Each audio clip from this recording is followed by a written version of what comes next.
Well, hey guys, Sean C. Phillips here. Welcome to another week of the Rough Cuts. I'm doing this at about 3:23 in the morning. Yes, it's been a long day, but I didn't want to forget to do this. I'm uploading right now my channel an around the town video, seeing where the depressing wild things are. Great film, but what a depressing fucking film.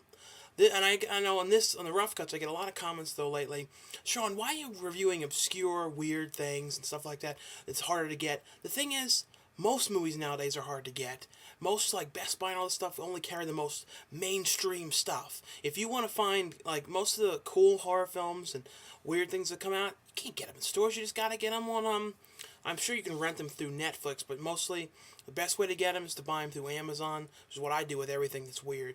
The thing with a lot of people is if they act like if it doesn't come out to the main stores like Target, Walmart, it's not worth watching. That doesn't mean anything. That means that Target and Walmart are not brave enough to carry obscure things. They used to. For a while, Best Buy used to carry a lot of obscure horror films, and used to get a lot more stuff than they do now. They cut back so much lately. If you look at their horror selection, it's not even a tenth the size of what it used to be. It's really cut down. Well, this week I'm going to talk about. Oh, another thing though is just because something's obscure, don't think that are weird or different. Don't be afraid to watch it. Experience new films. That's the way I feel about it. I love tracking down something I've never heard of or some kind of a weird horror film. That's cool. That's fun. And don't think just because it's not a mainstream film you can't watch it. You can. You can have your own opinion about things. And I hate that. People get that way a lot with me. And that's just the way I am. I love odd movies, and I've always been that way. Well, this week I'm going to talk about the film Cube, which is I've always enjoyed this movie. It was kind of like a Saw style type film, even though it's not like that torture stuff. It's different, but it's the kind of thing though that I don't know. It was kind of before all that, and then right and this came out, they started doing things very similar to this. It's about a group of people that wake up.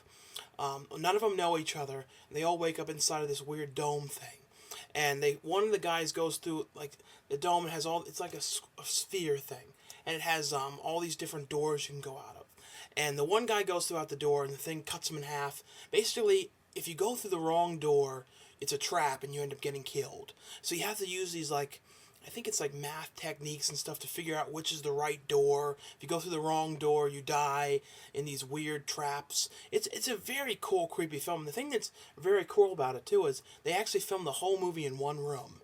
Yes, they had one room and like one ventilation shaft, and they would just alternate the room, change the color to the room, put a blue light behind it, put a green light behind it. The thing is, you watch this, you can't tell that at all, and it's a very and since we're trying to talk about a lot of horror films, since it's Halloween's coming up, month of October, I think this is a good one to check out.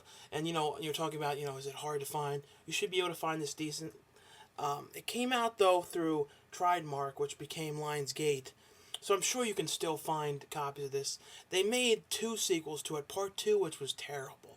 Part three, I think, which was Hypercube, wasn't that bad. It was alright, but the best one is the first Cube, and it's definitely something to check out. I'm sorry I watch and review obscure movies. It's just what I like. I'm sorry.